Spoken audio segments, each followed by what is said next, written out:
They say that some stories are told to entertain, while others are told as a warning. Today, we open the files on the great bakery caper.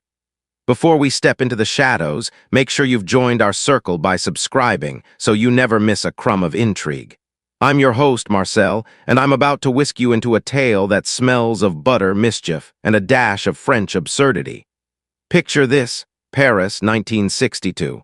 The city is humming with accordion melodies, cigarette smoke curling over cafe tables, and the scent of freshly baked croissants drifting through the cobblestone alleys like a promise. But beneath that golden crust of everyday life, a mystery is rising, one that threatens to turn the city's beloved pastries into nothing more than crumbs on the floor of history. You may wonder why a detective would care about pastries. Trust me, you'll find out soon enough. So pull up a chair, sip whatever you have on hand, perhaps a café au lait, perhaps something stronger, and let's dive straight into the middle of a crime that even the most seasoned bakers could not have foreseen. The night was thick with fog, the kind that rolls in off the Seine and settles over the rooftops like powdered sugar. I was standing outside the tiny boulangerie on Rue des Martyrs, the one that always had a line stretching out the door at dawn, its windows frosted with the sweet glow of ovens working overtime. The sign above the door read, "Boulangerie de Pierre." And inside, a young apprentice named Pierre was kneading dough with the fervor of a man who believed the world could be solved with a perfectly flaky puff pastry. I was there because earlier that day, a frantic delivery boy had burst through the back door, panting like a dog that had just chased a phantom. "Monsieur Clouseau, they've taken the eclair," he gasped, clutching a crumpled note that smelled faintly of almond paste. The grand eclair, Madame Dupont's secret recipe, gone, and the bakery's lock is, well, it's not even there. The whole place it's a mess. Now you might think that's where the story ends, just a petty theft, a few crumbs left behind. But the thing about Parisian pastries is that they're not just desserts, they're symbols. The Grand Eclair was the centerpiece of the upcoming Concours de Pâtisserie, the annual baking competition that would decide which bakery would be crowned the king of creme.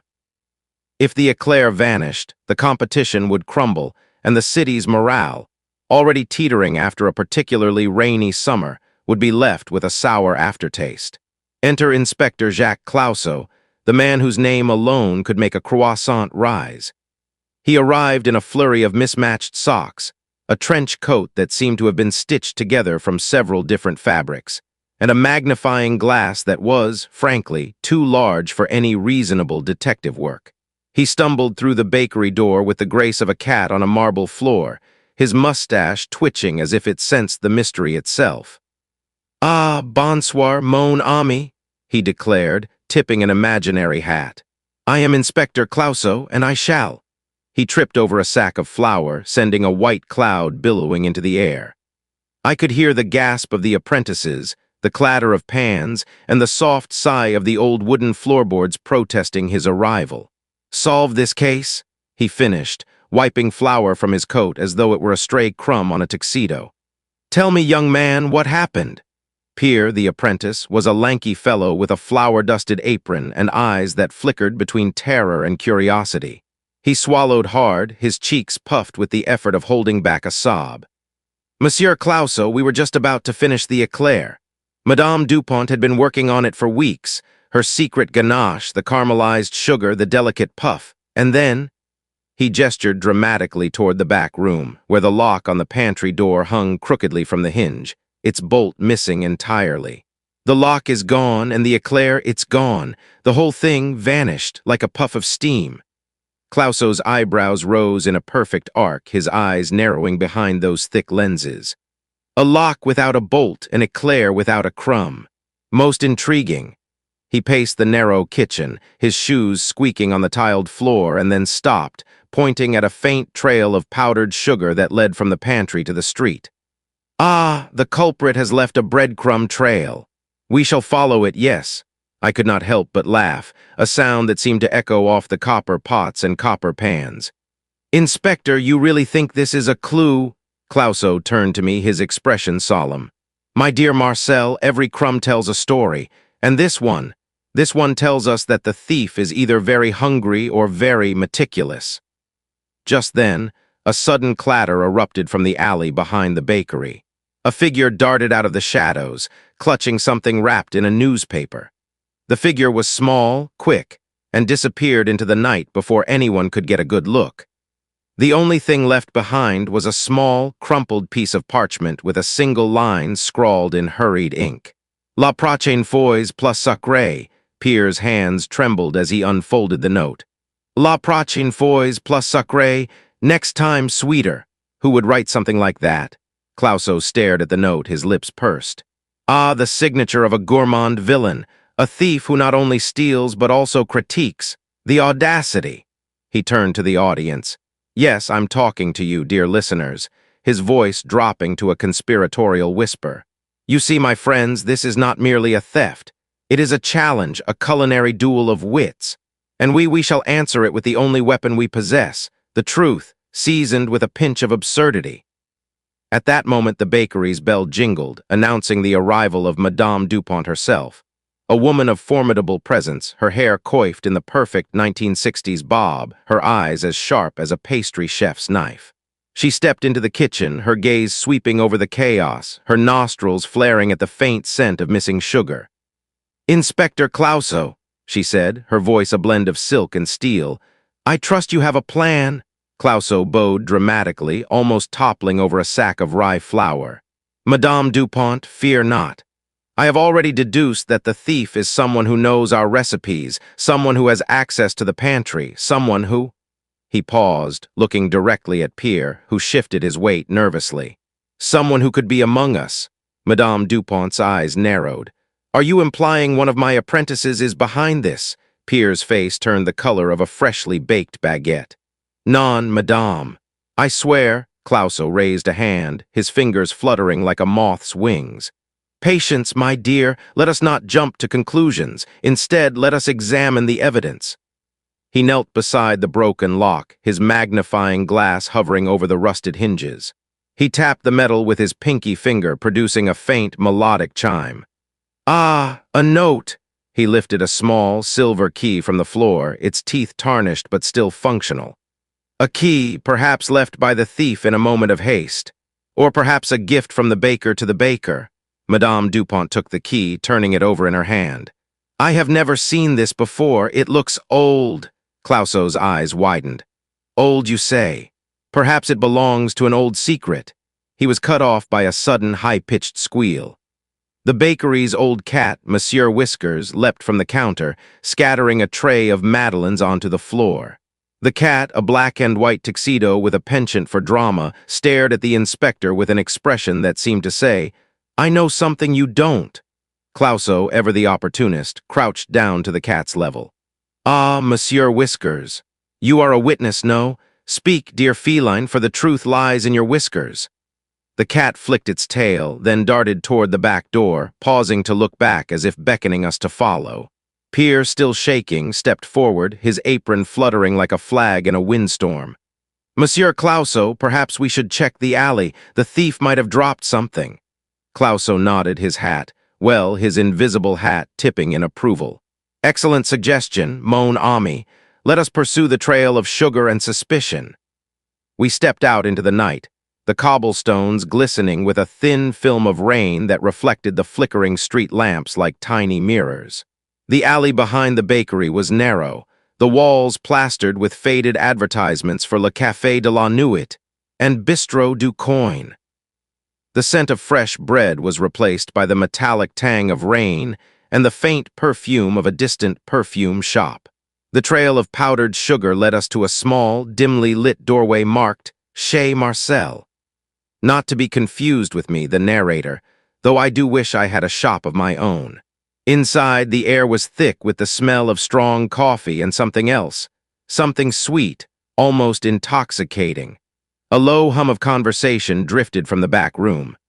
Clouseau pushed the door open with a flourish, his coat flaring dramatically.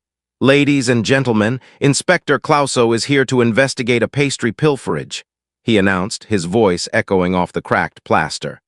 A few heads turned, eyes narrowing. Behind the counter, a stout man with a handlebar mustache, who could only be the owner, Marcel, raised an eyebrow. "Inspector, you're a little late for the midnight croissant club," he muttered. Clouseau, oblivious to the sarcasm, took a step forward. "I am here for the case of the missing Grand Eclair. I understand you have a reputation for culinary curiosities." Marcel chuckled, wiping his hands on a towel. "Curiosities? You mean the midnight tasting sessions we hold for the city's elite? We're not the sort to steal, Inspector, but we do enjoy a good pastry as much as anyone." Pierre, still clutching his apron, whispered to me, "Do you think they'd know about the competition?" I leaned in, my voice low. "They might. The competition is the talk of the town. Everyone wants a taste of victory." Clouseau, meanwhile, was inspecting the floor. He pointed his magnifying glass at a small, glistening spot near the back wall. "Aha! A drop of caramel. Freshly spilled, I presume?" Marcel glanced down, his expression turning from bemused to wary. That's our caramel sauce. We use it for our desserts. It's been here all night." Clouseau lifted the caramel with a delicate finger, holding it up to the light. "And yet it is here unmixed, as if someone—" He was interrupted by a sudden crash from the back room.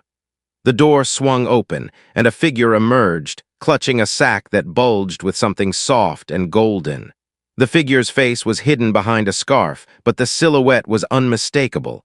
A baker's coat, a baker's hat, and the unmistakable swagger of someone who knew their way around an oven. "Stop! Thief!" Clouseau shouted, lunging forward. In his haste, he slipped on the caramel, flailing dramatically, arms windmilling like a windmill in a storm.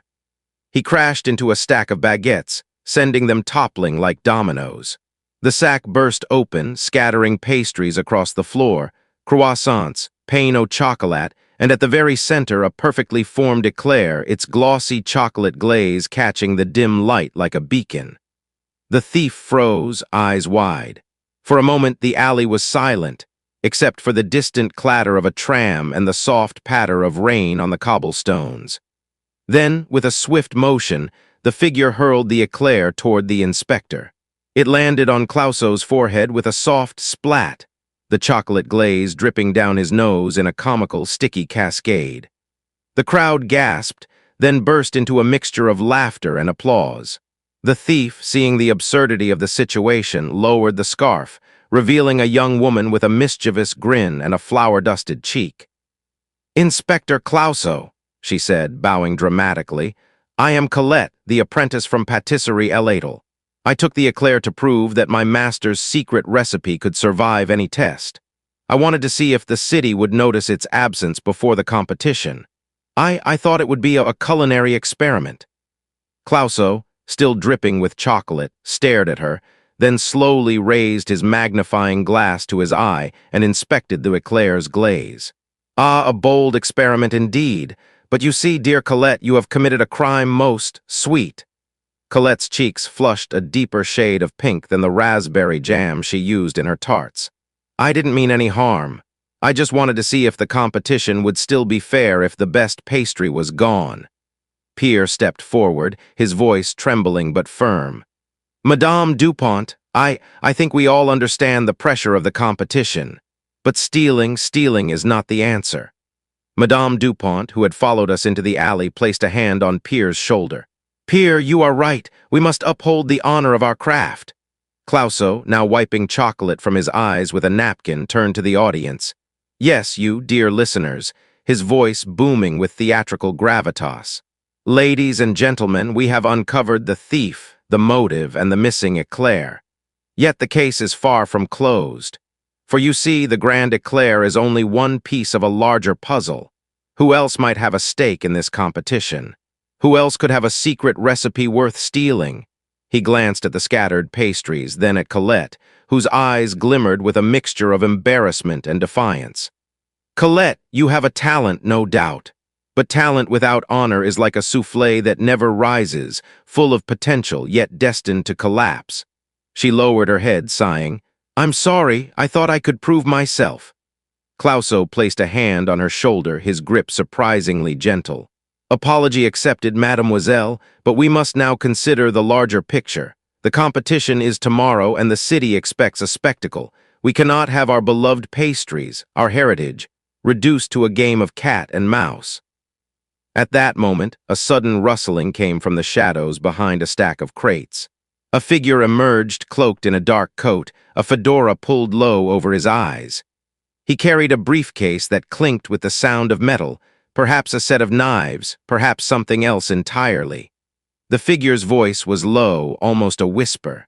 "Inspector Clouseau, I have information that may be of interest to you." Clouseau straightened, his eyes widening behind his glasses. "Ah, a mysterious informant. Do come forward, monsieur, and tell us what you know." The figure stepped into the weak glow of a street lamp, revealing a face that was both familiar and oddly out of place. A man with a thin mustache, a sharp jawline, and a demeanor that screamed, "I sell pastries and secrets."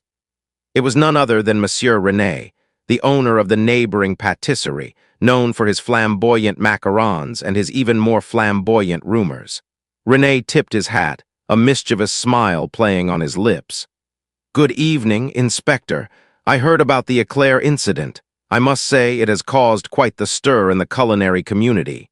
But I have a theory, one that involves more than just a simple theft."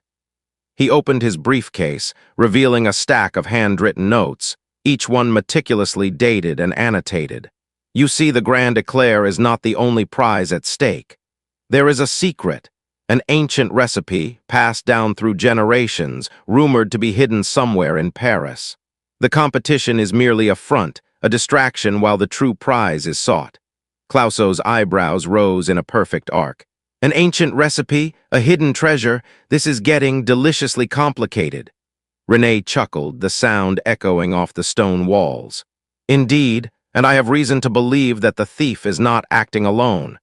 There is a network, a syndicate of pastry thieves who have been targeting bakeries across the city, stealing their most prized creations. They call themselves Les Croissants Noirs." Pierre's eyes widened. "Les Croissants Noirs? I've heard whispers about them. They're said to be a secret society of bakers who believe that the world would be better if everyone shared their pastries by force." René nodded gravely. "Exactly. They believe that the art of baking should be free, that no one should hoard a single eclair. They have been stealing pastries for months, but this is their boldest move yet. The Grand Eclair is the crown jewel of the competition. If they succeed, the entire event will be compromised." Clouseau placed a hand on his chin, his mind clearly turning over the possibilities like dough being kneaded. "So, we have a thief, a motive, and a secret society. And we have a missing eclair that may have been repurposed," René smiled. "Or perhaps it has been hidden, waiting for the right moment to be revealed. I propose we work together. My resources, your unique investigative style, and Pierre's knowledge of the bakery world. Together, we can uncover the truth before the competition begins." I, Marcel, the humble narrator, could feel the excitement building in the air, like the rise of a perfect brioche. The night was alive with possibilities, the city's heartbeat syncing with the rhythm of our footsteps as we prepared to chase a phantom of flour and sugar through the winding streets of Paris. Clouseau turned to the audience once more, his voice a blend of earnestness and theatrical flair. "Dear listeners, we stand at the edge of a culinary cliff. The stakes are high, the pastries higher. Will we catch the thieves before they turn the competition into a comedy of errors? Will the Grand Eclair ever see the light of day again? Stay with us, for the next chapter will bring us deeper into the labyrinth of baguettes, secrets, and perhaps a dash of danger." The rain began to taper off, leaving the cobblestones glistening like polished silver. The scent of fresh dough wafted from the nearby boulangeries, a reminder that life, much like pastry, is a mixture of sweet and savory moments, each waiting to be savored. As we turned to leave the alley, I could feel the weight of the story settling on my shoulders, the same weight a baker feels when pulling a tray of croissants from a hot oven. The mystery was far from solved, the clues only beginning to rise like dough in a warm kitchen. And so, dear listeners, we step back into the night, our hearts pounding with anticipation, our minds whirring like mixers on high speed. The great bakery caper has only just begun, and the next twist may be just around the corner. Perhaps in a hidden pantry, perhaps in a secret society's meeting hall. perhaps in the very mind of a baker who believes that the world is better when pastries are shared. Stay tuned, keep your ears open, and remember, in Paris, even the crimes are baked with a pinch of romance and a generous dollop of humor. I'll be back with the next installment, where we chase shadows through the streets of Montmartre, confront the enigmatic leader of Les Croissants Noirs, and perhaps, just perhaps, witness the grand unveiling of the secret recipe that could change the culinary world forever. Until then, keep your coffee hot, your croissants flaky, and your curiosity ever rising. I slipped my coat tighter around my shoulders and whispered to you, dear listeners, that the night was still young and the city's secrets were far from exhausted. The rain-slicked cobblestones of the Rue des Martyrs glimmered like a tray of sugar-dusted macarons, each step echoing a soft tap of curiosity against the rhythm of my heart. Pierre, his apron still speckled with flour, tugged at my sleeve, his eyes alight with the kind of enthusiasm only a true apprentice can muster when the scent of intrigue mingles with the aroma of fresh baguettes. "Inspector," he said, "the whispers say the leader of Les Croissants Noirs meets at the Café du Chat Noir, just beyond the hill. If we find him, we might finally understand why they're stealing eclairs instead of just stealing hearts." We turned onto the steep incline that led to Montmartre, the hill that had once cradled artists and now seemed to cradle conspirators. The wind carried a faint accordion melody, as if the city itself were humming a mischievous tune. I could feel the audience's breath hitch with each footfall, the suspense rising like a well-proofed dough. "Listen up," I said, leaning close enough that my voice barely brushed the ear of the invisible crowd. "The Café du Chat Noir is not just a coffee shop. It's a stage where shadows perform their own little ballet. Tonight we will be both audience and dancers, and we must tread lightly, for one misstep could send us spiraling into a custard-filled abyss." The cafe's sign, a black silhouette of a cat with eyes like polished onyx, swung lazily in the breeze. Inside, low-lit tables were scattered like islands of comfort amidst a sea of murmuring patrons. The air was thick with the perfume of roasted coffee, melted chocolate, and a faint hint of something buttery. At a corner table beneath a flickering lamp sat a man whose posture screamed authority. Shoulders squared, chin lifted, a half-smoked cigar perched between his fingers. He wore a crisp white coat not of a baker, but of a maitre d', and his eyes, sharp as a pastry chef's whisk, scanned the room with practiced precision. This, I sensed, was the enigmatic leader of Les Croissants Noirs. Pierre nudged me, his elbow brushing my side. "That must be," he whispered, voice trembling like a soufflé on the verge of collapse. "Indeed," I replied, pulling a chair with a theatrical flourish that sent a clatter echoing through the café. "Ladies and gentlemen, we have arrived at the heart of the mystery. Let us introduce ourselves, shall we?" I placed my hands on the table, the wood warm from countless cups of espresso, and looked directly at the man. "Inspector Jacques Clouseau at your service, and this is my eager apprentice, Pierre. We're here on a matter of utmost, pastry-related importance." The man chuckled, a low, resonant sound that seemed to vibrate the very sugar crystals in the air. He tipped his hat, revealing a shock of silver hair that glimmered like powdered sugar. "Ah, Inspector Clouseau," he said, his French thick with a hint of mischief. "I have been expecting you. The name's Etienne Le Boulanger, though you may call me Le Croissant Noir if you prefer." He slid a folded napkin across the table with the elegance of a maitre d' presenting a menu. "I understand you seek the grand eclair. I also understand you seek answers. Let us trade, then, a story for a clue." I unfolded the napkin, revealing a sketch of a vaulted cellar, its arches drawn with the precision of a pastry chef's piping bag. "What is this?" I asked, my voice a blend of curiosity and caution. Etienne leaned forward, his eyes narrowing as though he were inspecting the fine layers of a millefeuille. "That, my dear inspector, is the old bakery of Madame Dupont, long abandoned and rumored to house a secret vault. Inside, beneath the flour sacks and forgotten ovens, lies the Manuscrit du Millefeuille, an ancient manuscript said to contain the original recipe for the perfect pastry. A recipe so powerful it could make any baker's fortunes rise like a perfectly timed proof. He paused, letting the words settle like a dusting of powdered sugar. We les croissants noirs seek to liberate this knowledge to share it with the world, not to hoard it. The thefts you've witnessed are merely diversions, a way to draw attention away from our true objective. Pierre's brow furrowed, his mind racing through the countless recipes he'd memorized. But why the grand eclair? Why sabotage the competition? Etienne smiled, a thin line that hinted at both amusement and melancholy. The grand eclair is symbolic, my boy. It represents the pinnacle of patisserie, the apex of culinary art. By stealing it, we force the city's elite to confront the fragility of their traditions. When the eclair disappears, the competition crumbles and the eyes of the public turn toward the hidden vault where the real treasure lies. It is a culinary chess move. I tapped the napkin with my finger, feeling the faint grain of the paper like a crust of a freshly baked baguette. And what of Monsieur René? He seemed eager to help us, yet his motives could be self-serving. Etienne's smile widened, revealing a flash of a gold tooth that caught the dim light. René is a man of opportunity. He knows the market, the gossip, the cravings of the Parisian palate. He feeds us information, and in return, we ensure his patisserie remains the most talked-about spot in the city. He's a useful ally, though perhaps not entirely trustworthy. In this game, trust is as rare as a perfectly caramelized croquembouche.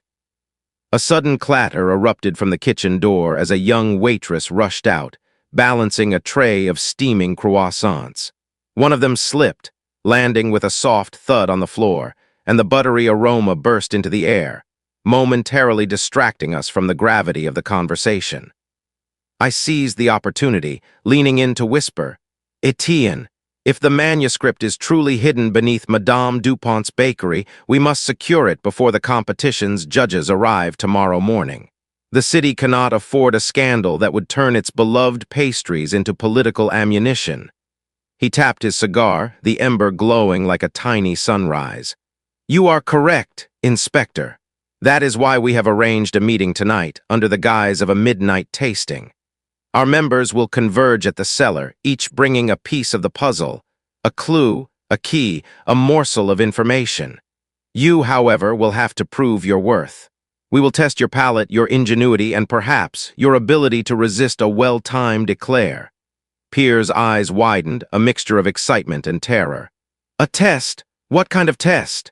Etienne's voice softened, almost conspiratorial.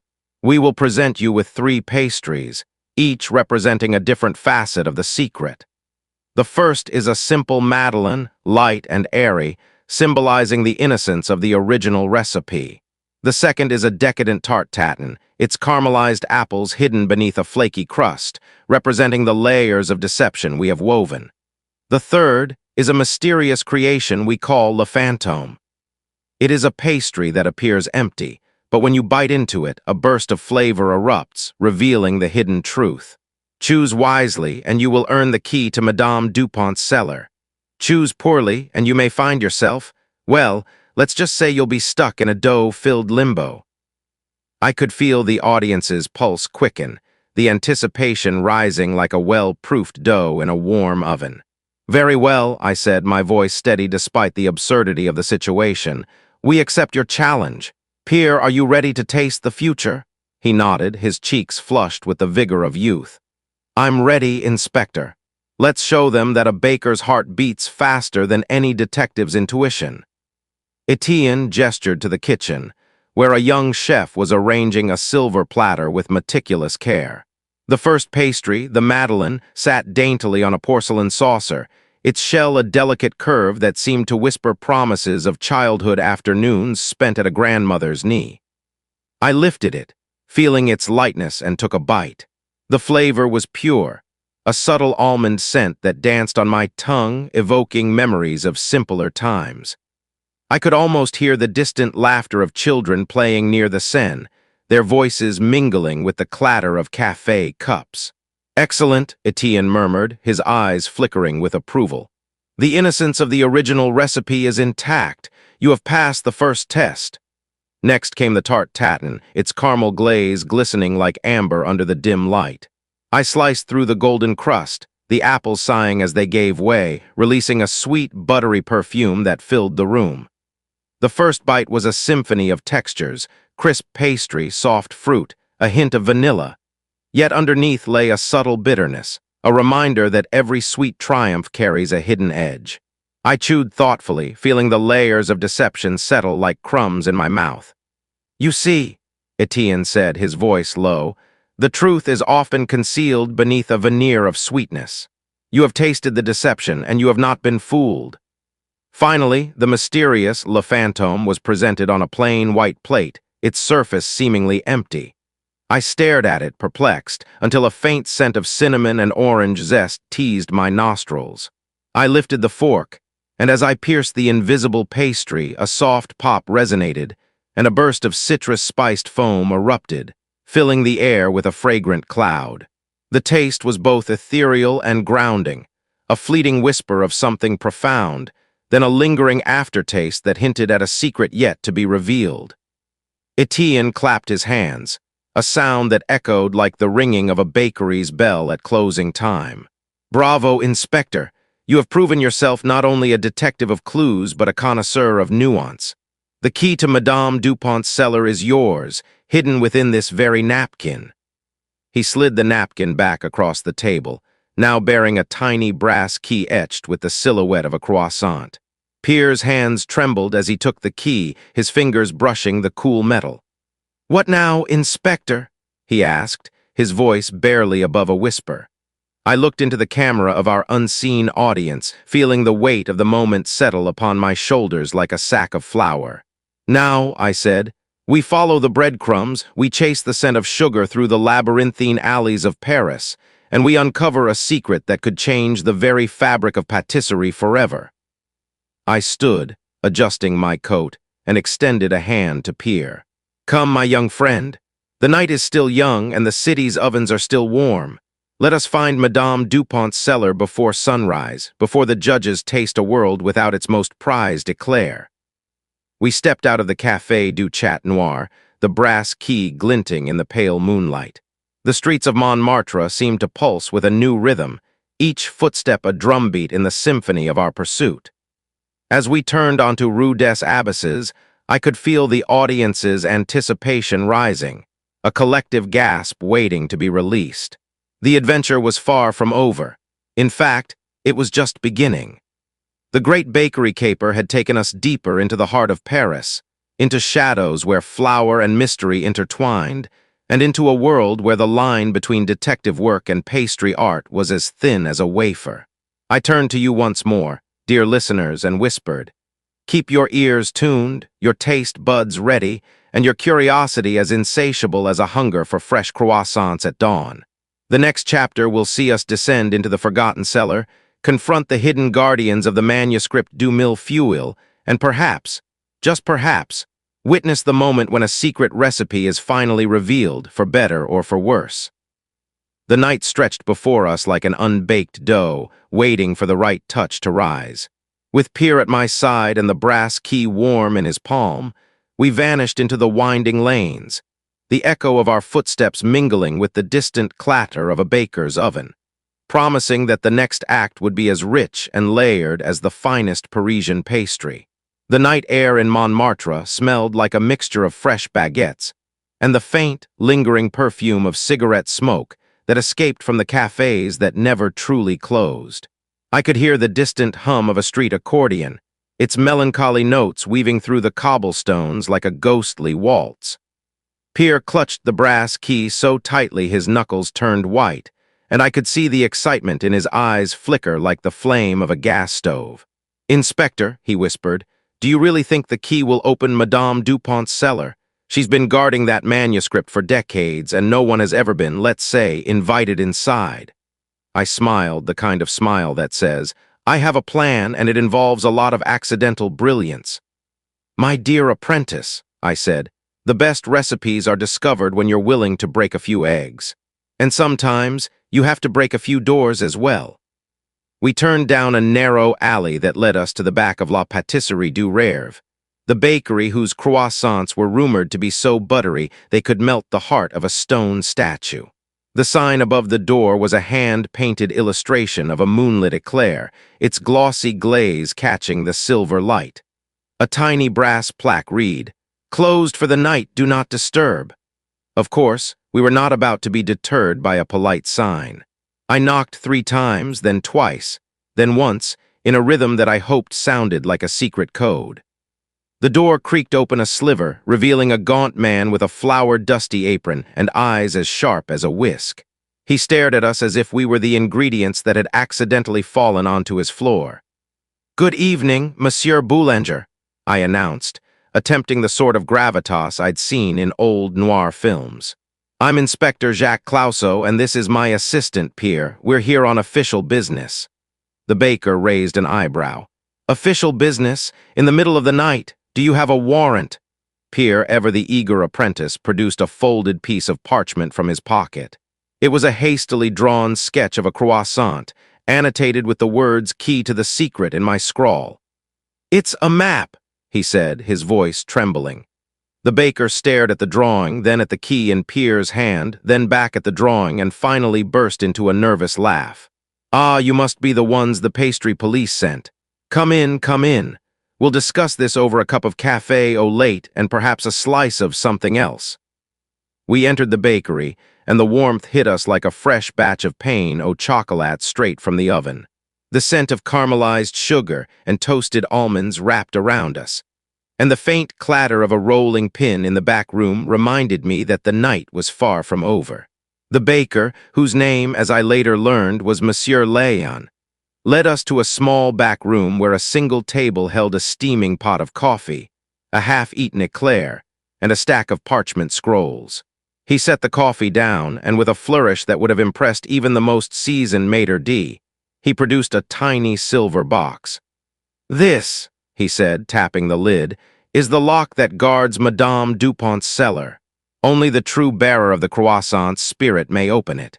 The key you hold, Inspector, is said to fit, but only if you can answer the riddle inscribed on its surface." He lifted the lid, revealing a single, perfectly round pearl of sugar. Engraved upon it in delicate script were the words, "I am taken from a mine and shut up in a wooden case, from which I am never released, and yet I am used by everyone. What am I?" I stared at the pearl, then at Pierre, then at the baker, then at the audience. "Ladies and gentlemen," I said, "the night has just handed us a riddle, and the answer is as slippery as a butter-soaked croissant." Pierre's eyes widened. "Is it a pencil?" "Exactly," I exclaimed, as if I'd just solved the greatest mystery of the century. "A pencil, the graphite is mined, it lives in a wooden case, and we all use it." I turned the pearl over, and a tiny click resonated through the room. The silver box sprang open, revealing a slender, ornate key, different from the brass one we carried, but unmistakably a key. "2 keys for 1 cellar," Léon muttered, rubbing his chin. "Perhaps the first opens the door, and the second opens the inner door. Or perhaps they're a test of redundancy," I added, feeling the familiar surge of confidence that always preceded a spectacularly clumsy moment. Before we could discuss further, a sudden crash echoed from the kitchen. The sound of a heavy door slamming shut, followed by a low, guttural growl that sent a shiver down my spine. "What on earth was that?" Pierre whispered, clutching the brass key tighter. Léon's face went ashen. "The guardian of the cellar," he said in a hushed tone. "They say a spirit watches over the manuscript du Mille-Feuilles. It awakens when the key is removed. We must be swift." We rushed toward the kitchen, where the large iron door to the cellar stood ajar. A faint, amber glow seeped from the crack, like the first rays of sunrise on a baguette crust. The door itself was massive, forged of wrought iron and etched with vines of wheat and barley. It bore a lock that matched both our keys. I slipped the brass key into the lock, turned it, and heard a resonant click. The door swung open with a sigh, revealing a narrow stone staircase that descended into darkness. The air that rose from the steps was cool and smelled faintly of yeast, as if the very walls were breathing. "Ladies and gentlemen," I said to the unseen audience, "we are about to embark on a descent into the heart of pastry lore. Keep your umbrellas handy. We might get a little soggy. Pierre hesitated at the foot of the stairs, his eyes darting between the darkness and the brass key still warm in his palm. Inspector, are we really going down? Of course, I replied, stepping onto the first step. The only thing we have to fear is a lack of proper footwear, and perhaps a stray baguette. The stone steps creaked beneath our weight, each footfall echoing like a tap of a spoon against a mixing bowl.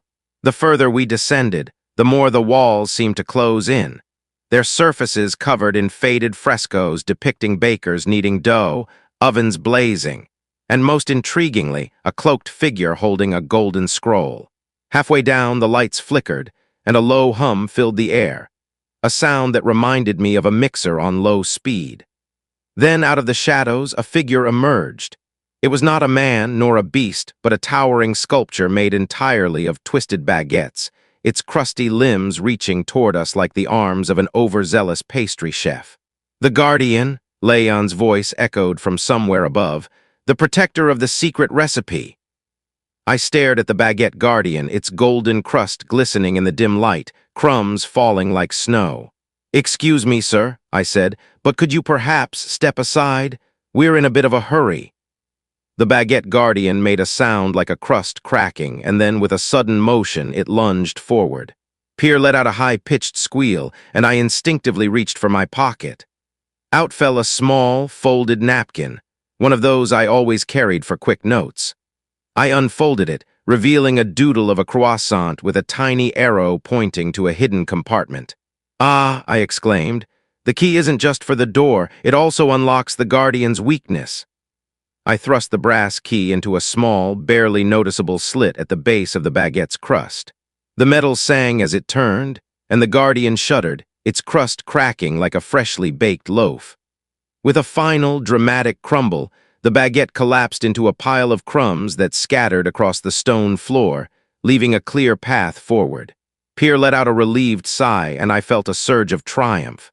You see, dear listeners, I said, sometimes the most formidable obstacles are just overbaked. We continued down the staircase, the air growing richer with the scent of vanilla and butter. At the bottom, a heavy wooden door stood, its surface carved with a massive illustration of a mill fuel. Layers upon layers of puff pastry, each sheet perfectly aligned, the cream between them glistening like a secret waiting to be revealed. I slipped the ornate silver key into the lock, and the door swung open with a sigh that sounded remarkably like the opening of an oven door. Inside, the room was illuminated by a soft, amber glow that seemed to emanate from the very walls. Shelves lined with parchment scrolls, copper pots, and jars of mysterious substances stretched as far as the eye could see. In the center of the room, atop a marble pedestal, rested a single, bound manuscript, the Manuscript du Mille Fuel. The manuscript was bound in leather dyed a deep chocolate brown, its cover embossed with a golden croissant that seemed to shimmer. As I approached, the parchment fluttered as if a gentle breeze had passed through, though the room was utterly still. Ladies and gentlemen, I whispered, we have found it, the secret that has eluded bakers for generations, the very essence of the perfect mill fuel. Pierre stepped forward, his eyes wide with reverence. What does it say, Inspector? Before I could answer, a sudden high-pitched squeal echoed through the chamber. The sound came from the ceiling, where a small, mischievous figure hung upside down from a rope. An old pastry chef, his white beard tangled in flour, his eyes twinkling with the mischief of a man who had spent his life whisking secrets into the air. Ah, you've finally arrived, he shouted, his voice reverberating off the stone walls. I am Monsieur Boulanger Benoit, the original keeper of the manuscript.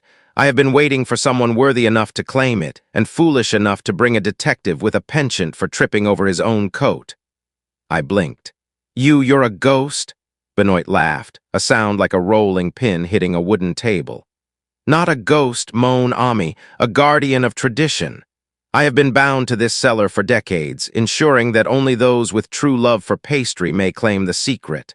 And you, Inspector, have proven that you possess both love and a remarkable ability to stumble into the right places. Pierre, ever the eager apprentice, stepped forward, his hands trembling. May we read the manuscript? We need to understand the recipe before the competition. Benoit floated down, landing gracefully on a stool made of twisted pretzel sticks. He opened the manuscript with a flourish, and the pages began to turn on their own, stopping at a page illuminated by a soft, golden light. The text was written in a flowing script, interspersed with intricate diagrams of layers, butter, and steam. "The secret," Benoit announced, "lies not merely in the ingredients, but in the rhythm of the process. The millefeuille is a symphony, and each layer must be composed in perfect time. Too fast and the puff collapses, too slow and the cream curdles. The key is the pause." He pointed to a small, barely visible notation at the bottom of the page, a tiny rest symbol like a musical rest, placed between the instructions for baking the puff pastry and assembling the cream. "Ah, the pause," I murmured, feeling the gears in my mind turning.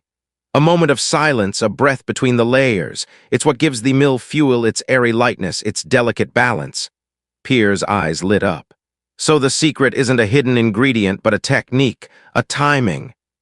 "Exactly," Benoit replied, his voice echoing as if from a faraway kitchen.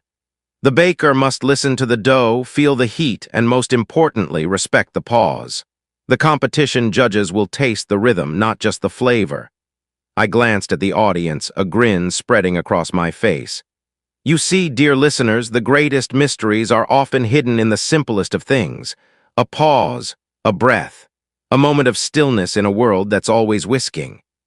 At that moment, the door to the cellar burst open with a sudden gust of wind, and in the doorway stood Madame Dupont herself, her silver hair pinned back with a jeweled hairnet, her eyes sharp as a chef's knife. "Inspector Clouseau," she said, her voice both regal and mischievous, "I see you have found my manuscript, and you have brought an apprentice." She stepped into the room, her gaze flicking between me, Pierre, and Benoit. I must admit, I had hoped the secret would remain hidden until the competition. But perhaps it is time to share it with the world, if only to see who truly appreciates the art of the pause. I bowed slightly, feeling the weight of the moment. "Madame Dupont, the city's bakers are eager for the competition. They will need this knowledge, but they must also learn to respect it." Madame Dupont smiled, a smile that hinted at 1,000 pastries baked in secret. "Then let us make a pact. I will reveal the secret to the judges, but only if you, inspector, and your apprentice ensure that the competition remains fair. No sabotage, no stolen recipes. Only skill, patience, and a proper pause." Pierre and I exchanged a glance, both of us nodding solemnly. "We accept," I said, extending my hand. She took it, and for a brief instant the room seemed to fill with the scent of fresh pastry, the sound of a distant accordion, and the soft rustle of parchment. Benoit the guardian gave a satisfied sigh, his flour-covered beard bobbing. "Very well," Benoit said. "The secret is yours. Use it wisely, and may your millefeuille rise like the Eiffel Tower on a clear day." With that, the guardian began to dissolve into a shower of powdered sugar, each speck sparkling like tiny stars as they settled on the marble floor. The manuscript, now glowing softly, seemed to pulse with a life of its own. I turned to Pierre, his face lit with the excitement of a boy who had just discovered the perfect chocolate chip cookie.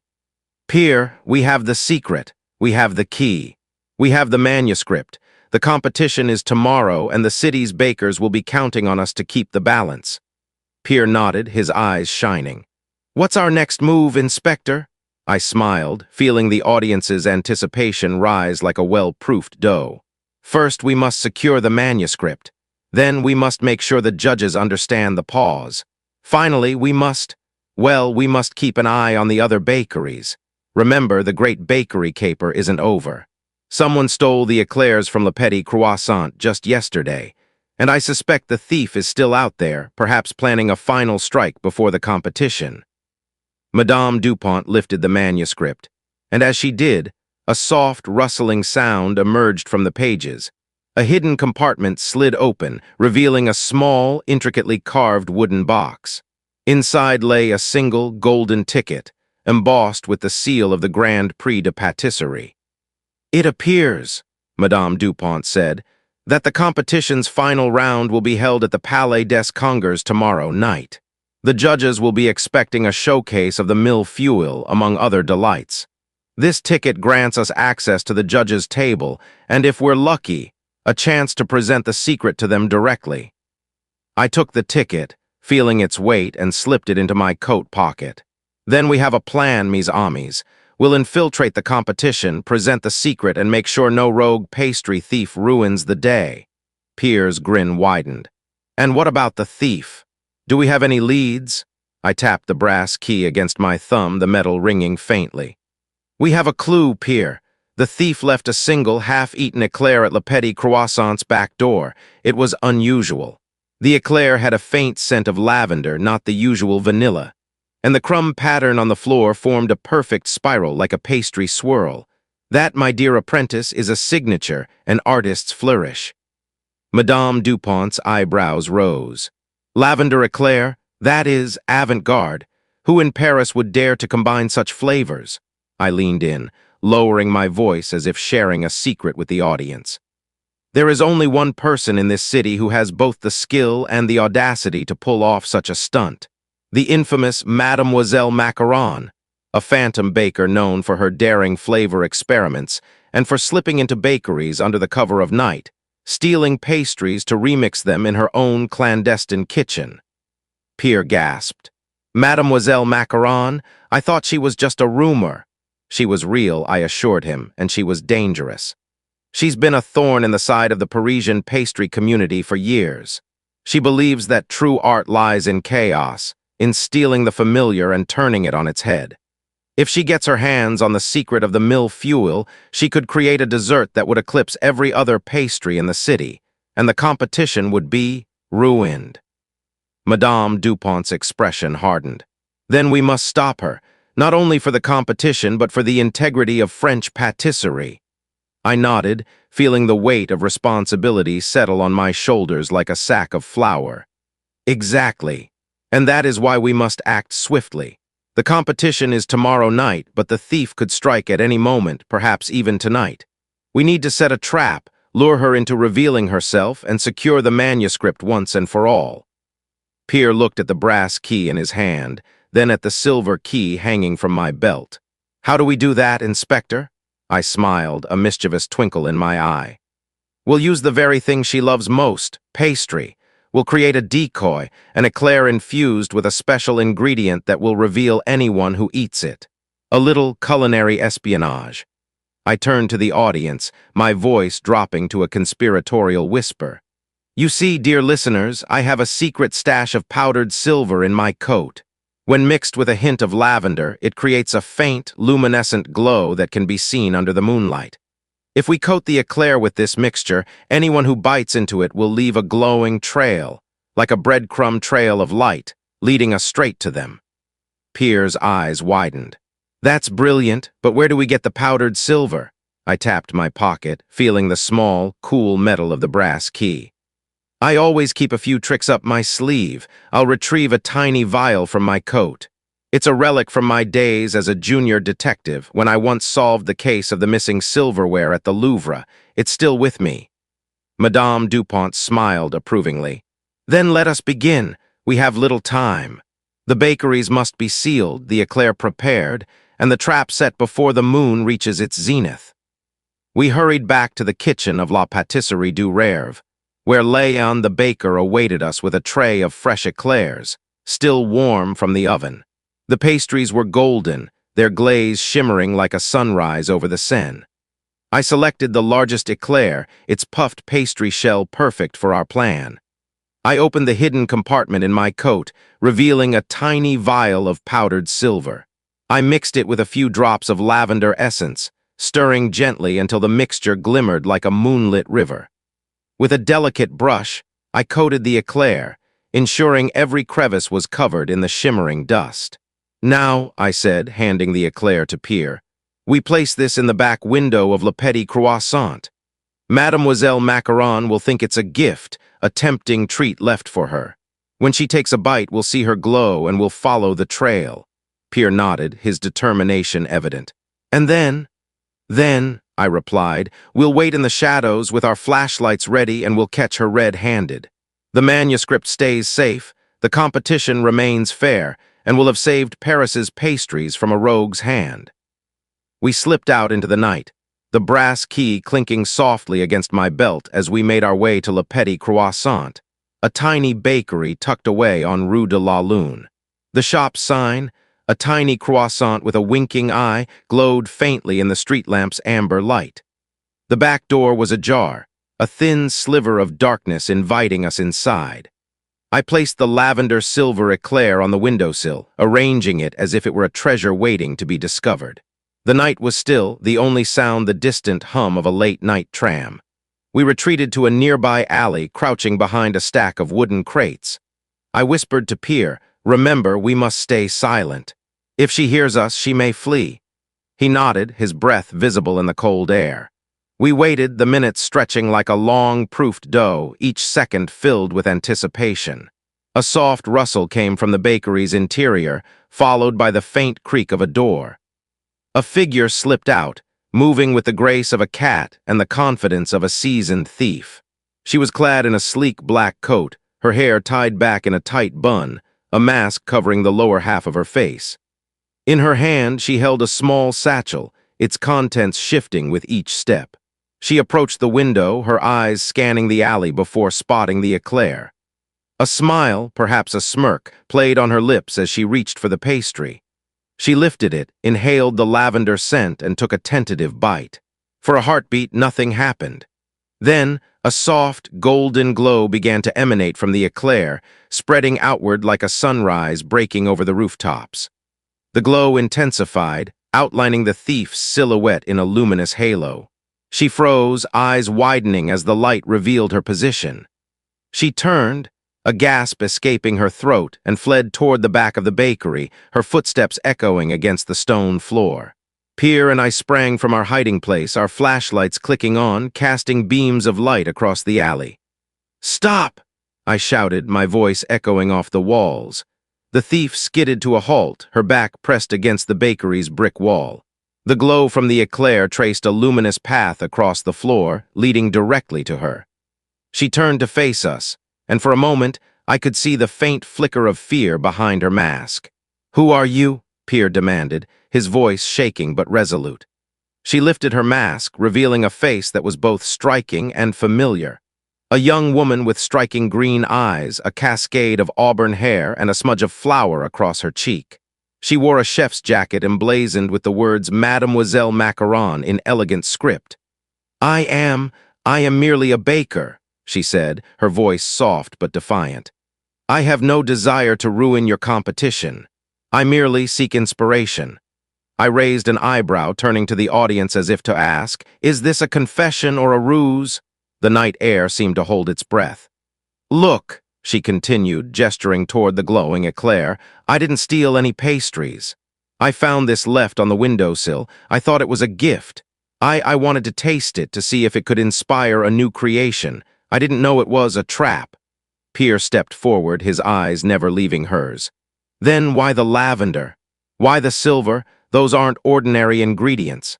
She sighed, a sigh that carried the weight of many sleepless nights spent perfecting soufflés and tarts.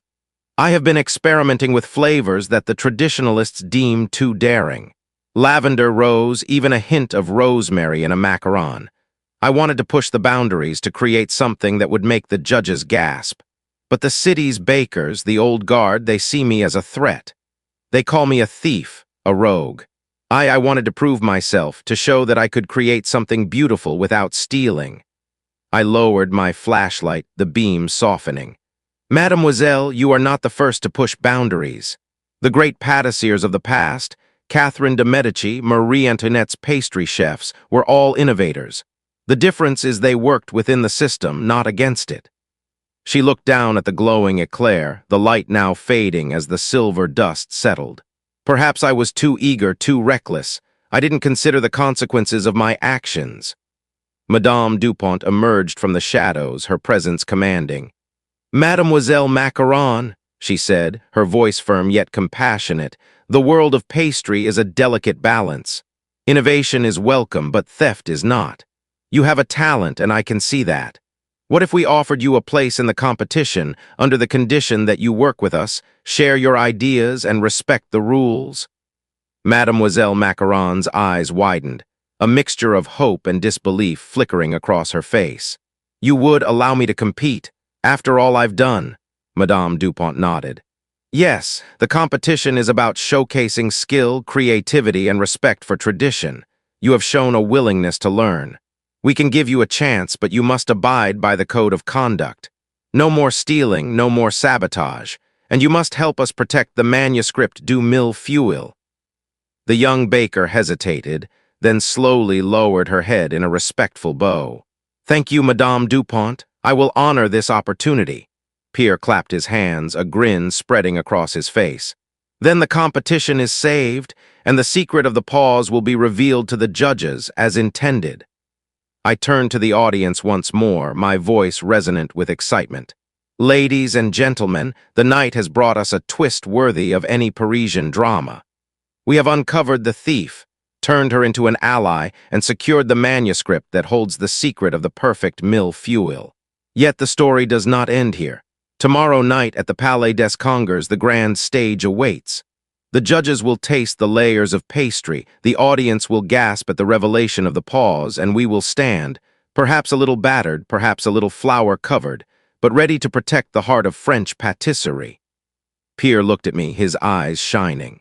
Inspector, what do we do next? I slipped the brass key into my pocket, feeling its cool weight. First, we secure the manuscript in a safe place. Then we prepare the mille-feuilles for the judges, ensuring each layer respects the pause. Finally, we attend the competition, watch the judges' faces, and if all goes well, watch the city celebrate a new era of pastry, where tradition and innovation dance together like a perfect soufflé rising in the oven. Madame Dupont lifted the manuscript du mille-feuilles, cradling it as if it were a newborn.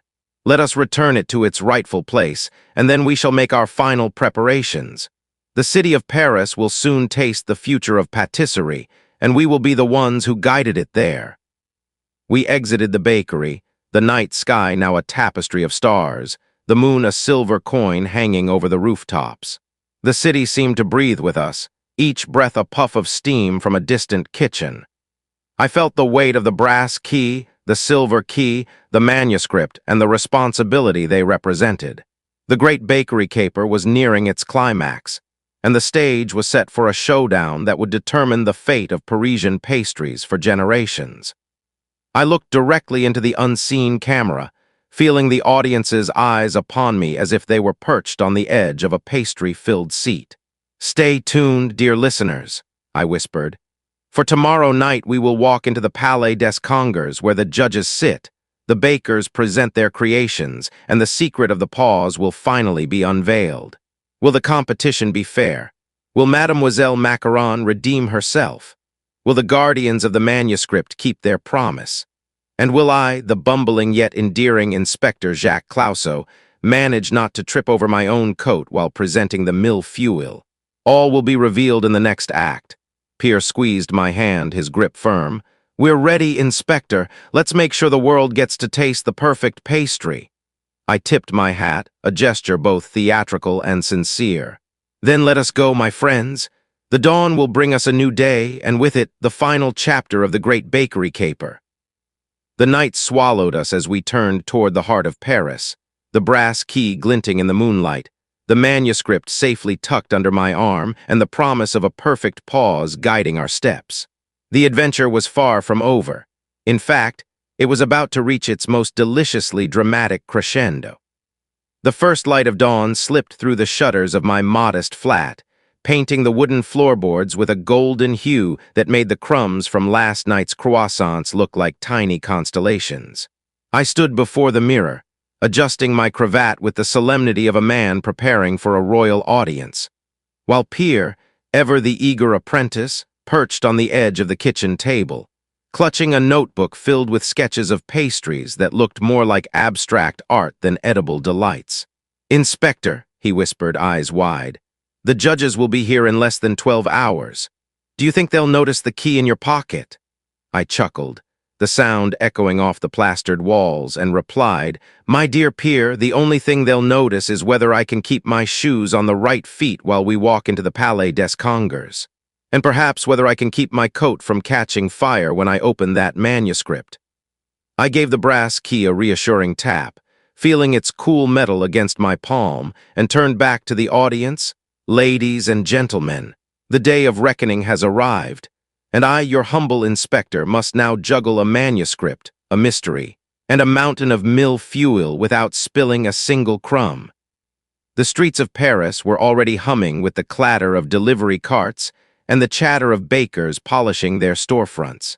The scent of fresh baguettes rose like a promise, while the occasional waft of coffee and buttered croissants made my stomach growl in protest of my already overfilled belly.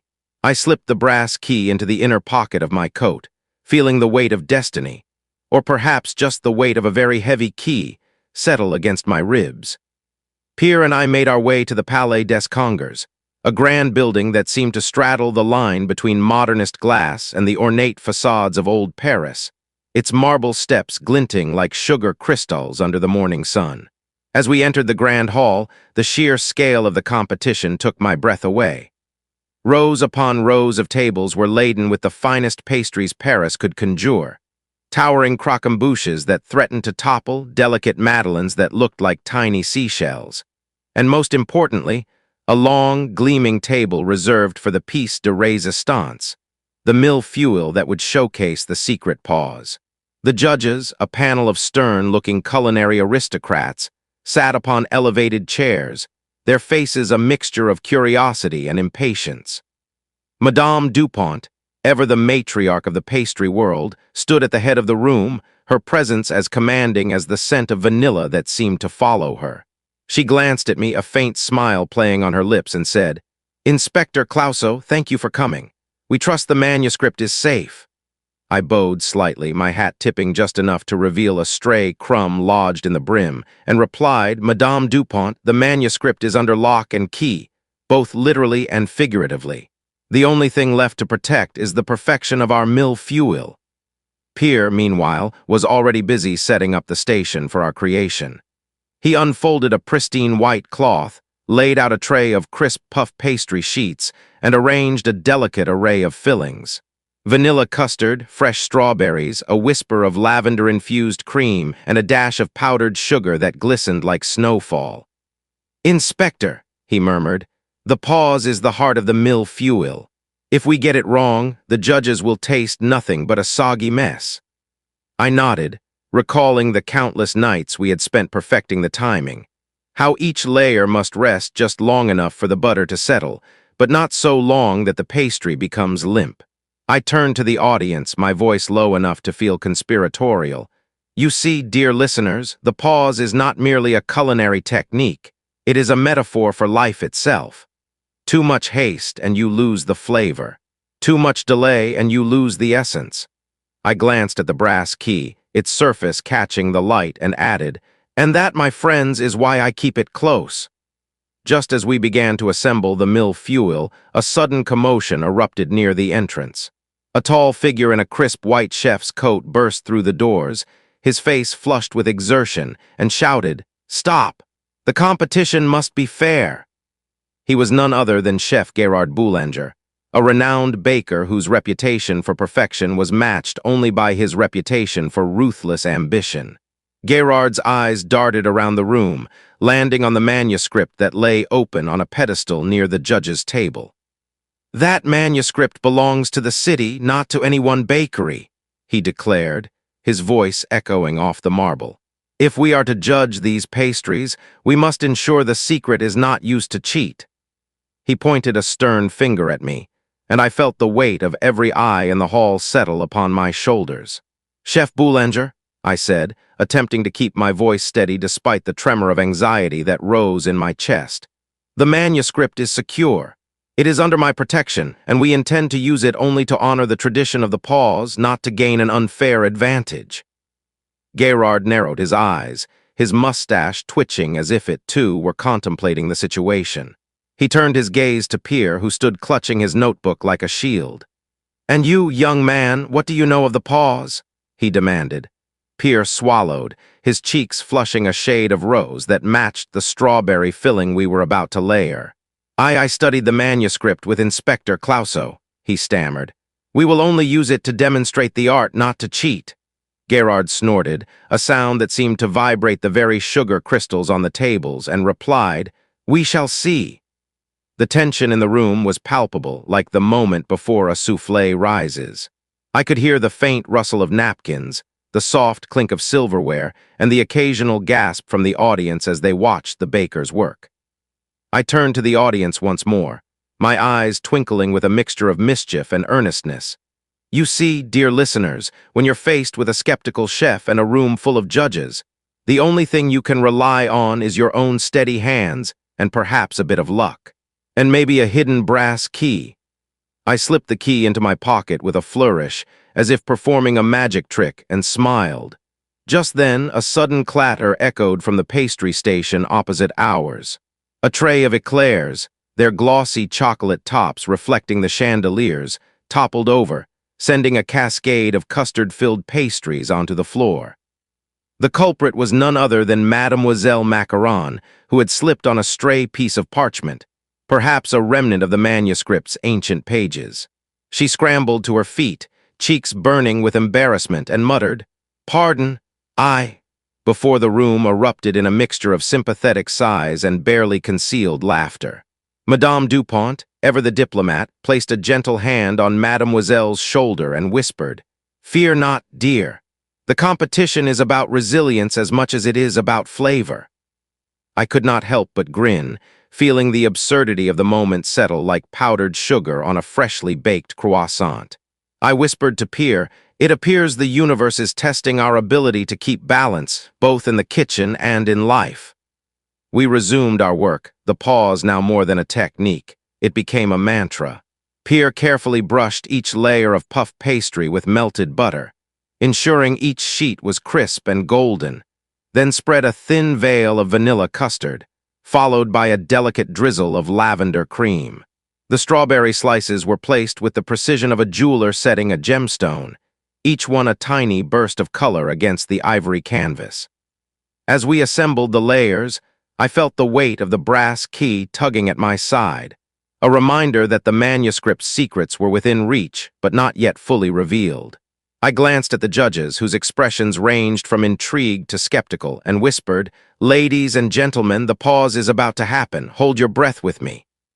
I took a deep breath, feeling the cool air fill my lungs, and counted silently. 1, 2, 3, the moment arrived. I lifted the final sheet of puff pastry, allowing it to rest for exactly 12 seconds, the precise interval we had calculated from the manuscript's cryptic notes. The audience collectively held its breath, and the judges leaned forward, their eyes narrowing as if they could see the very soul of the pastry. At that exact instant, a faint, metallic clink resonated from the pedestal where the manuscript rested. The brass key, perhaps reacting to the timing of the pause, seemed to emit a subtle vibration, as if acknowledging the perfect execution of our mille-feuille. A soft glow emanated from the pages, casting a warm amber light over the hall. The judges exchanged glances, their stern faces softening into smiles that hinted at admiration. Madame Dupont stepped forward, her eyes glistening with pride, and said, "Inspector Clouseau, you have not only safeguarded the manuscript, but have demonstrated its true purpose, to enhance, not to dominate." Gerard Boulanger, his arms crossed, finally lowered his stern facade, muttering, "Perhaps there is merit in tradition when it is paired with humility." He turned to Mademoiselle Macaron, who was now dusting herself off, and offered a tentative smile. "Your ambition is commendable, but remember, innovation thrives on collaboration, not competition." The moment was interrupted, however, by a sudden commotion near the back of the hall. A frantic voice shouted, "Fire! Fire!" The crowd gasped as a thin wisp of smoke began to curl from the kitchen's open oven doors. My heart leapt. Was this a genuine accident, or a deliberate attempt to sabotage the competition? I glanced at Pierre, whose eyes widened in alarm, and whispered, "Stay calm, my friend. We must protect the mille-feuille and the manuscript." I moved toward the source of the smoke, my coat flapping behind me like a cape, and found a small, unassuming kitchen assistant frantically trying to extinguish a rogue flame that had ignited a stack of napkins. The assistant, a lanky young man named Luke, looked up at me with panic in his eyes. "Inspector, I didn't mean to. I was just trying to warm the butter for the next batch," he stammered, gesturing toward a pot of melted butter that was now bubbling dangerously. I placed a steady hand on his shoulder, feeling the heat radiating from the pot, and said, "Luke, the butter is essential, but safety comes first. Let us put out this flame before it spreads." I grabbed a nearby fire blanket, a thick white square that seemed to promise safety, and wrapped it around the small fire, smothering it with a hiss. The smoke cleared, and the hall exhaled in collective relief. The judges, who had been watching the drama unfold, clapped politely, their applause more out of gratitude for the preservation of the competition than for any culinary triumph. I turned to the audience, my voice steady despite the adrenaline coursing through me. "You see, dear listeners, in the world of pastries, as in life, a single spark can turn a triumph into a disaster. It is the quickness of our response that determines whether we rise like a perfectly baked croissant or fall flat like an overmixed batter." With the fire quelled, the attention returned to the mille-feuille, now a towering masterpiece of golden layers, fragrant custard, and fresh strawberries, each slice a testament to the perfect pause we had achieved. The judges approached, their silver spoons poised, and took their first bite. A hush fell over the hall as they chewed, the only sound the soft rustle of napkins and the occasional gasp of delight. Madame Dupont, her eyes shining, declared, "This mille-feuille embodies the spirit of Paris, tradition, innovation, and a pause that allows each flavor to speak." The audience erupted in applause, the clapping echoing like the rhythmic beat of a baker's rolling pin. Gerard Boulanger, humbled, nodded in respect, and Mademoiselle Macaron, her cheeks flushed with pride, whispered, "Merci, Inspector. You have shown me that the true secret lies not in the manuscript alone, but in the heart of the baker." I felt a warm swell of satisfaction, a feeling akin to the first bite of a perfectly buttered croissant. I turned once more to the audience, my voice softening. "Ladies and gentlemen, we have reached a moment where the pastry has spoken louder than any accusation, where the pause has been honored, and where the city's culinary heritage has been preserved. Yet the night is not yet over.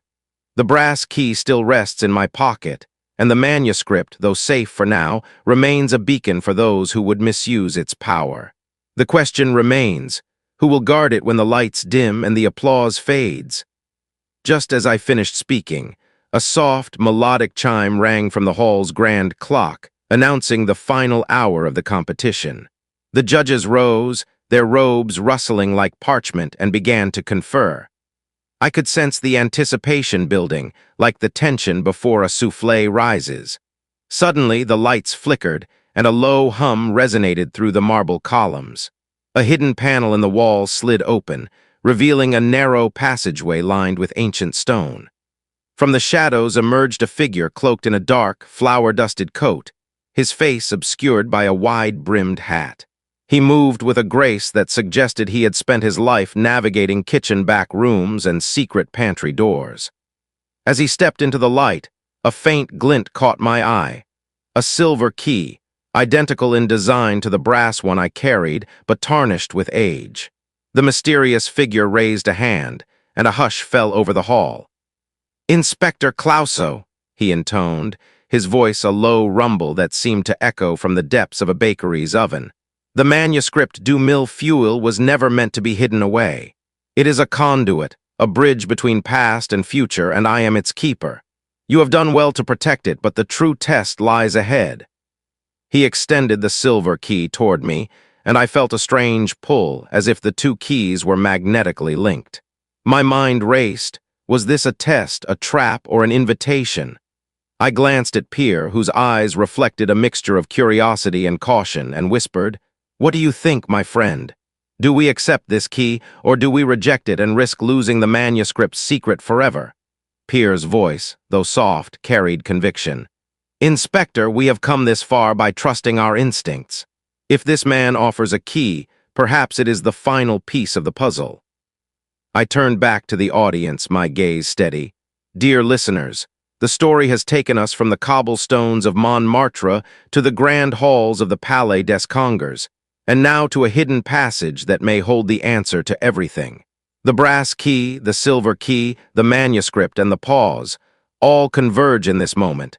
The decision I make now could either secure the future of Parisian pastries or plunge us into chaos. I lifted my hand, the brass key catching the light, and faced the cloaked figure. "I accept your silver key," I said, my voice resonating with the confidence of a man who had just saved a mill fuel from disaster. "But I ask one thing, reveal yourself, and tell us why you have guarded this secret for so long." The figure lowered his hat, revealing a face lined with years of flour and fire, eyes twinkling with mischief. "I am Etienne Lafleur, once a humble baker, now the guardian of the pause. Long ago, I discovered that the secret of the perfect mill fuel could be misused to create pastries that would enslave the senses, turning joy into obsession. I have hidden the silver key in the walls of this very building, waiting for someone worthy to claim it. You, Inspector, have proven your worth through compassion, clumsiness, and a steadfast love for pastry." He placed the silver key in my palm, and a warm glow spread through my fingers, as if the key itself were infused with the very essence of butter and sugar. Etienne continued, "Now, with both keys united, the manuscript will open fully, revealing not only the pause but also the recipe for a pastry that can heal hearts and mend wounds. A true gift to Paris. But there is a price. The manuscript must be returned to its original home, the vault of the pâtissiers beneath the catacombs of the city, where it will be guarded for centuries." I felt a surge of responsibility, like the first time I slipped on a banana peel and somehow landed on my feet unscathed. I looked at Pierre, who nodded, his expression a mixture of awe and determination. "We will do it," I declared, my voice echoing off the marble arches. "We will safeguard the manuscript, protect the pause, and ensure that the future of pastry remains bright." The audience, now fully immersed in the drama, seemed to hold their breath as Etienne turned to Madame Dupont. "Madame, the competition has proven that tradition and innovation can coexist. The judges have tasted the future, and the city will remember this day." She bowed gracefully, her eyes glistening with unshed tears, and whispered, "Merci, Inspector. You have given us a gift that will outlast even the Eiffel Tower." The judges rose, their applause swelling to a crescendo that filled the hall like the sound of 1,000 ovens ticking in unison. As the lights dimmed and the final notes of the evening's music faded, I felt the weight of the brass and silver keys together, a harmonious balance that mirrored the layers of our mill fuel. I turned once more to the audience, my voice soft yet resonant. "Dear listeners, the great bakery caper has reached its apex. We have uncovered the thief, turned her into an ally, protected the manuscript, and now, with the help of a mysterious guardian, we stand on the precipice of a new era for Parisian pastry. The journey ahead will take us beneath the city, into the catacombs where the vault of the pâtissiers awaits. There, we will lock away the secrets that could corrupt, and we will open a new chapter of culinary harmony." I paused, feeling the weight of the story settle like powdered sugar on a freshly baked eclair. But before we descend into the shadows, there is one final task. We must present our mill fuel to the judges, allow them to taste the pause, and let the city decide if our efforts have been worthy. I glanced at Pierre, who gave a confident nod, and at Etienne, whose eyes shone with the quiet pride of a man who had finally found a worthy successor. The judges approached, their silver spoons poised like conductors' batons. The first judge, a stern gentleman with a monocle, lifted a piece of the mill fuel to his lips. As he bit into the delicate layers, his eyebrows rose, and a slow smile spread across his face. "Exquisite," he murmured. "The pause is perfect, allowing each flavor to sing." The second judge, a lady with a penchant for flambe, whispered, "It is as if time itself has been captured in butter and cream." The third judge, a young chef with a reputation for avant-garde cuisine, exclaimed, "Innovation and tradition have never danced so gracefully."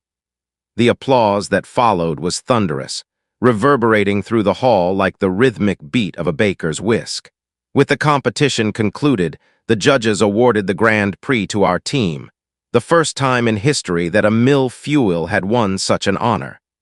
The crowd erupted in cheers, and the sound of clinking glasses filled the air. I felt a surge of pride, a feeling akin to pulling a perfectly risen baguette from the oven, golden and fragrant. I turned to the audience one last time, my voice brimming with excitement and a hint of melancholy. Ladies and gentlemen, we have reached the zenith of our adventure, but the story does not end here.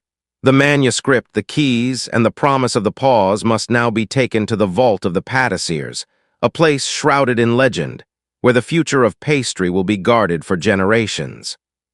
I lifted my hat, the brim casting a shadow over my eyes, and added, "Join us as we descend into the catacombs, where darkness meets dough, and where the fate of Parisian pastries will be sealed." I could feel the anticipation in the room. Like the quiet before a baker slides a tray into a hot oven. Pierre stepped forward, his hands clasped around the manuscript, his voice steady. "Inspector, let us not waste a moment. The city awaits, and the guardians of the pause will need our courage." Etienne placed a hand on my shoulder, his grip firm yet gentle. "The path is treacherous, but together we shall protect the heart of patisserie." The audience, now fully invested, could almost hear the distant echo of footsteps on stone, the soft drip of water from ancient pipes, and the faint scent of yeast rising in the subterranean air. I took a deep breath, feeling the cool night air of the Palais des Congrès mingle with the warm anticipation that radiated from my chest. I looked directly into the unseen camera, as if peering into the eyes of each listener, and whispered, "Stay with us, dear friends, for the next act will take us beneath the streets of Paris, into the hidden vault where the secret of the perfect pause will be sealed forever. Will we succeed? Will the keys unlock the future or unleash a storm of buttery chaos? Only time, and perhaps a little clumsiness, will tell." I tipped my hat once more, the brim catching the faint glow of the chandeliers, and with a final, resolute step, I led Pierre, Etienne, and the manuscript toward the hidden doorway that beckoned us into the depths of the city. The heavy stone door swung open with a groan, revealing a narrow staircase that descended into darkness. The air grew cooler, carrying with it the faint scent of stone and ancient flour. I felt the brass and silver keys against my chest, their combined weight a reminder of the responsibility we bore. I turned to the audience, my voice steady despite the echoing footsteps. "And now, dear listeners, we embark on the final leg of our journey. The catacombs await, the vault beckons, and the fate of Parisian pastry hangs in the balance. Keep your ears tuned, for the next episode will reveal whether our clumsy heroics will save the city's sweetest secret, or whether the darkness will swallow the pause forever." The staircase seemed endless, each step a reminder of the layers we had built, both in pastry and in mystery. As we descended, the sound of distant dripping water grew louder, like the slow tick of a kitchen timer. I could feel the anticipation building, a crescendo of suspense that matched the rhythm of a baker's heartbeat. I glanced at Pierre, who gave a determined nod, and at Etienne, whose eyes reflected the faint glow of the lantern we carried. The audience, now hanging on every breath, could almost hear the soft creak of the ancient doors, the rustle of parchment, and the faint whisper of the pause itself, waiting to be sealed. The stone steps seemed to stretch forever, each footfall echoing like the tap of a rolling pin against a marble countertop. My lantern cast a jittery halo on the walls, revealing centuries-old graffiti, some of it half-eaten baguette crumbs, some cryptic symbols that looked suspiciously like the outline of a croissant. Pierre whispered, "Inspector, look. That mark, could it be the sign of the guardians of the pause?" I squinted, and indeed, a faint embossing of a whisk crossed with a clock face was etched into the limestone. It was a reminder that even in the depths, the pastry world never truly sleeps. We turned a corner and entered a cavernous chamber that smelled faintly of yeast and dust, a combination that made my nose twitch in a way only a seasoned detective could appreciate. At the far end of the room stood a massive iron door, its surface riddled with rivets and a single, ornate lock that resembled a giant eclair, its chocolate glaze glistening even in the dim light. Etienne stepped forward, his hand hovering over the lock as if he could feel the pulse of the pastry within. "Now, the moment of truth," I announced, feeling the brass key warm against my palm. I slipped the brass key into the lock, feeling the familiar click of metal meeting metal. The silver key, polished to a mirror shine, followed suit. Together they turned in perfect harmony, as if the two keys were dancing a waltz that only a baker and a detective could choreograph. The iron door shuddered, groaning like an old oven springing to life after a long night's rest. With a final, resonant clang, the door swung open, revealing the vault of the pâtissiers, a vaulted sanctuary lined with shelves of glass jars, each containing a different kind of pastry essence. Vanilla bean, caramelized sugar, almond marzipan, and the most mysterious of them all, a vial labeled simply Le Temps. The air inside was cool and sweet, a fragrant breeze that seemed to carry the very soul of Parisian patisserie. At the center of the vault stood a pedestal of polished oak, upon which rested a single, pristine parchment, the original manuscript we had rescued from the clutches of the midnight thief. It glowed faintly, as if the ink itself were infused with the very pause we had crafted. I approached, my heart beating like a metronome set to the tempo of a baker's rhythm. "Ladies and gentlemen," I said, turning to the audience as if they were seated at a table beside me, "we have arrived at the heart of the mystery. The secrets of the perfect pause are within our grasp, but we must decide how to protect them. Do we seal them away forever, or share them with the world, risking the temptation of those who would misuse such power?" Before I could finish, a soft rustle echoed from the shadows. A figure stepped forward, cloaked in a black apron, the very same silhouette that had haunted the bakeries for weeks. It was Madame L'Ombre, the elusive thief who had once stolen croissants under the cover of night, only to become our unexpected ally. She lifted her head, revealing a mischievous grin and eyes that sparkled like powdered sugar under a chandelier. "Inspector," she purred, "you've done well to bring me here. I have come not to steal, but to offer a bargain." She produced a small, silver box from within her apron, opening it to reveal a single, perfectly formed macaron, its shell a delicate shade of midnight blue, its filling a swirl of dark chocolate that seemed to absorb the surrounding light. "You see," she continued, "this is the macaron of memory. One bite, and the eater recalls every pastry they have ever tasted, every secret recipe, every whispered rumor from the kitchen backstreets of Paris. Imagine the power, the knowledge, the delicious chaos it could unleash." Pierre's eyes widened.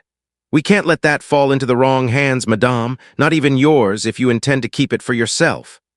Madame L'Ombre chuckled, the sound echoing off the vaulted walls like the clatter of plates in a bustling cafe. "Oh, dear boy, I am no longer a thief. I am a guardian now, thanks to your kindness.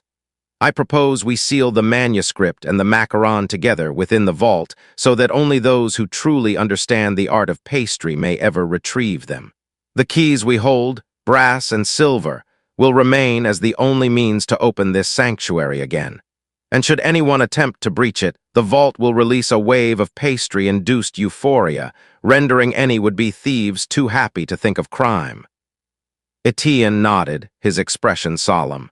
"A fitting punishment for those who would steal the pause.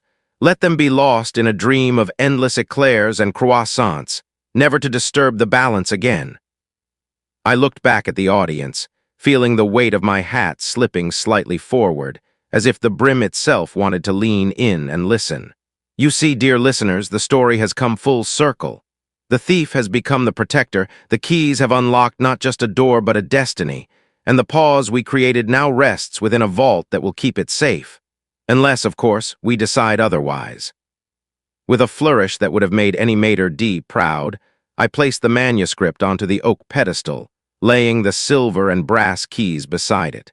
Madame L'Ombre set the midnight macaron atop the parchment, its surface catching the lantern light like a tiny galaxy. The vault seemed to hum, as if acknowledging the ceremony, and a soft, golden glow began to emanate from the walls, bathing the chamber in a warm, buttery luminescence. Suddenly, the ground beneath us trembled, an unexpected tremor that sent a cascade of tiny stone pebbles skittering across the floor. Pierre stumbled, his foot catching on a loose slab, and he let out a yelp that sounded suspiciously like a squeaky baguette. I lunged forward, catching him just in time, and the two of us fell into a heap of flour-colored dust. "Mon Dieu!" Pierre exclaimed, coughing. "What was that?" Etienne steadied himself, his eyes narrowing as he surveyed the vault's interior. "It appears the vault has a security measure," he said, his voice low. "A tremor to test the resolve of those who would enter."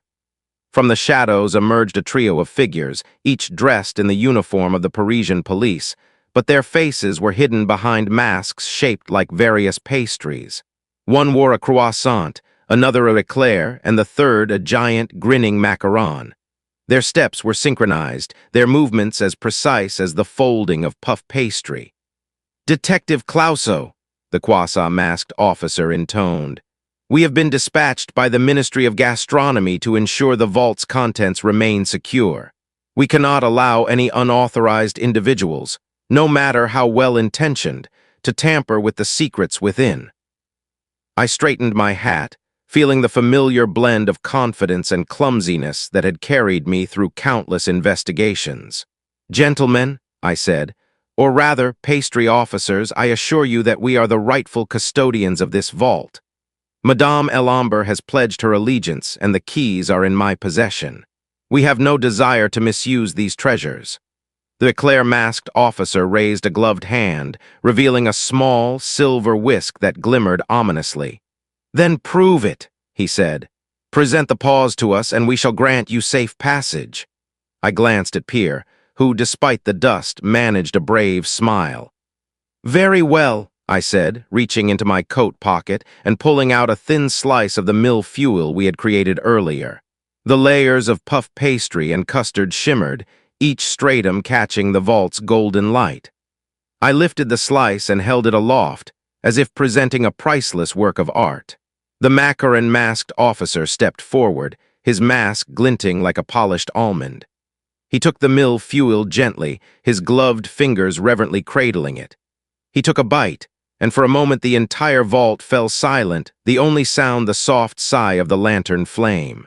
A beat later his eyes widened and a smile spread across his hidden face.